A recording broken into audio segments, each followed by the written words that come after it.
Mams, apa kabar? Mams, kita sambung lagi mengenai topik investasi. Waktu itu kita akan membicarakan mengenai salah satu instrumen investasi pada aset real, yaitu emas. Nah, hari ini kita bicara mengenai investasi pada tanah ataupun rumah ya, Mam. Seperti kita ketahui bahwa investasi pada tanah ataupun rumah membutuhkan dana yang sangat besar ya, Mam ya. Jadi di sini dibutuhkan kejelian pada saat ingin membeli tanah ataupun rumah tersebut. Karena kita kan mikirnya investasi yaitu untuk long term dan suatu saat kita akan jual. Jangan sampai nantinya pada saat kita akan jual, kita akan mengalami kesulitan atau bahkan kita terkena kerugian. Mams, investasi pada tanah itu merupakan investasi yang cukup aman.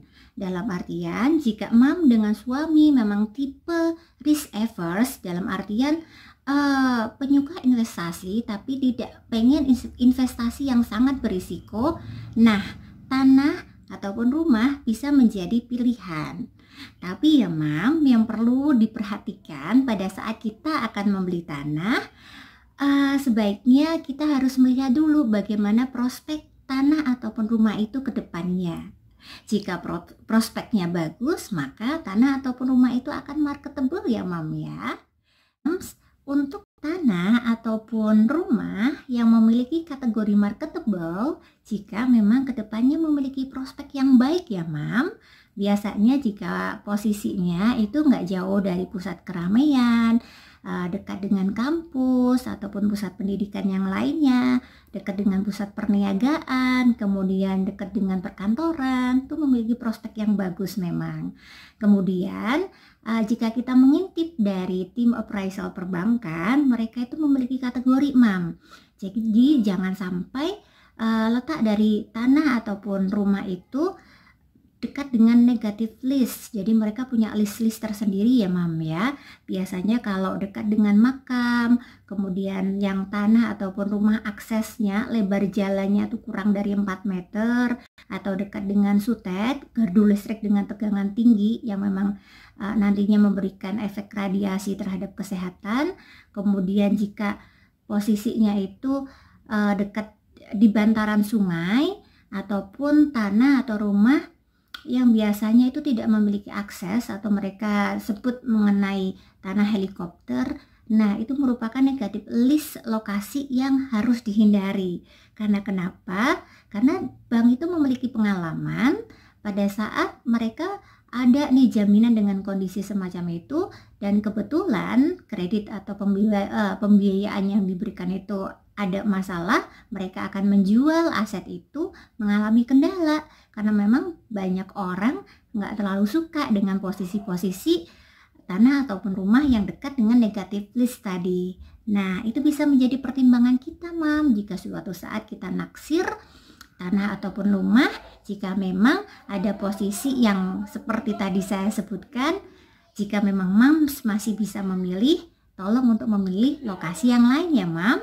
Oh ya, plus satu lagi, jika memang kita menemui tanah atau rumah yang akan dijual dan letaknya itu dekat dengan traffic light di pojokan gitu, itu juga merupakan negatif list juga. Karena mikirnya kan orang pada saat mau masuk ke rumah atau tanah itu kan sulit ya, karena sangat ramai ada di perempatan traffic light gitu. Lebih baik Mams mencari lokasi yang lain. Oke, terus ini ya Mam yang perlu diperhatikan lagi yaitu mengenai aspek legalitasnya. Kita harus pastikan apakah sertifikatnya itu sudah clear, apakah memang SHM atau SHGB. Jangan sampai masih berbentuk girik karena sangat repot ngurusinya. Kemudian juga pada saat Mam sudah bertransaksi, sudah jual beli, jangan lupa untuk segera membalik namanya. Nanti notaris akan segera membantu. Karena apa? Kalau tidak segera kita balik nama, sangat sensitif ya Mam. Aset tanah rumah ini super sensitif terhadap sengketa. Biasanya waris mewaris. Nah, alangkah baiknya setelah kita bayar ya kita balik nama ke atas nama kita. Oke Mam, terus kita harus menyadari juga bahwa untuk menjual tanah ataupun rumah susah ya Mam, maksudnya tidak seliquid pada saat kita ingin menjual saham, obligasi, emas, reksadana. Nah, jika memang kita berencana untuk menjual, kita harus ancang-ancang nih ya, jangan mendadak banget untuk menjual, karena jika kita ketahuan menjual cepet-cepet, orang akan mengira kita butuh uang, maka kita nggak akan maksimal untuk menjualnya dengan baik di harga yang tepat. Oke, Mam. Sepertinya jangan panjang-panjang, nanti kita akan sambung di video lain lagi dengan topik lain lagi. Sepertinya saya akan bahas mengenai investasi di aset finansial, supaya nggak bosan ya Mam ya. Kemudian jika memang ada pertanyaan bisa tulis di kolom komentar. Oke, Mam, jangan lupa untuk like and subscribe ya Mam.